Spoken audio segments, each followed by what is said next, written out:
زما بنده چې په ما څنګه ګمان کوي هغه شان ورسره کومه دروغجن کوم یې نه په هغه ګمان کې یم رښتینی لکه اوس ستا په خپل رب باندې دا ګمان دی چې الله به زما دا حالت ټول بدل کړي او ماله به دا راکړي او دغه به راکړي او پراخه رزق به راکړي او ملک ته به لاړ شم او بچي به مې نه کملی او دا هغه المؤمن ذات کله چې هغه الله ولیدو چې دا بنده دومره په ما مین دی او دومره امیدونه زما نه ساتي یو بنده زه دې نه دروغجن کوم د هر څه بدله درکړم دا دی المؤمن ذات هغه حدیث کې یو جمله دا هم ډېره ښایسته وانا معه حین یذکرني او کله چې دا بنده ما یادوي زه د سره یم د مؤمن بنده یوازې کېږي نو د شپې په تورو تیارو کې او په شړه ځمکه کې چې خوا کې د هېڅوک نه وي ته الله یادوه الله در سره دی یوازې کېږي به نه یره به د باندې نه راځي چېرته دا یره ونه کړي چې زه یوازې یم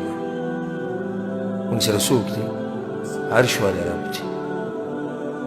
مطمئن اوسه زما او ستا رب چې دی المؤمن دی د امن مصدر د امن تقسیمونکی هغه دی نو په تا به څنګه یره راځي که ایمان دې مضبوط یاله دا د رب العالمین نوم دی المؤمن او بیا الله سبحانه وتعالی د مؤمنانو د ایمانونو هم تصدیق کړی دی او امن یې هم ورکړی دی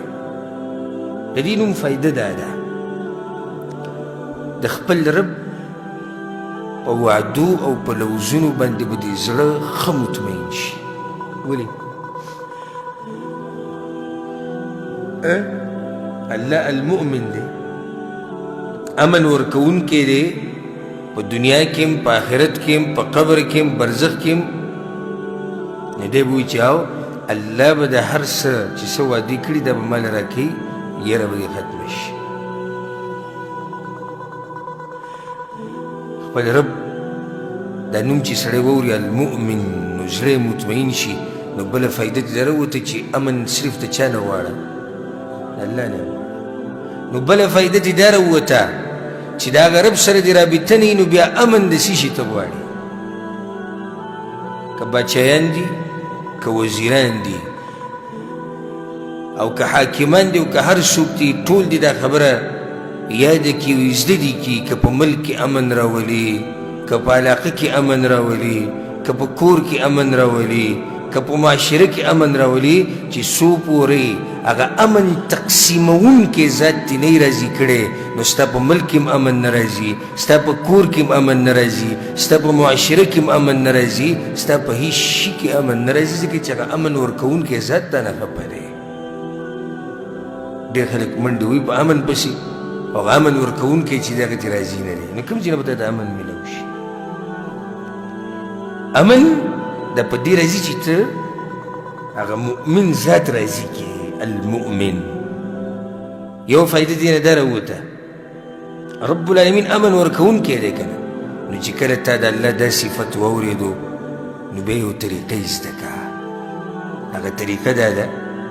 چې ته هم د خلکو د امن سبب وګرځه څوک یېروه مه داسې اخلاق مه ساته چې خلک تا نه یېرېږي چې خلک تا نه بلکل په امن او امان کې شي امام ابن ماجه رحمه الله یو حدیث راوړی امام نسائی هم راوړی او دا یاد کړئ الا اخبرکم بالمؤمن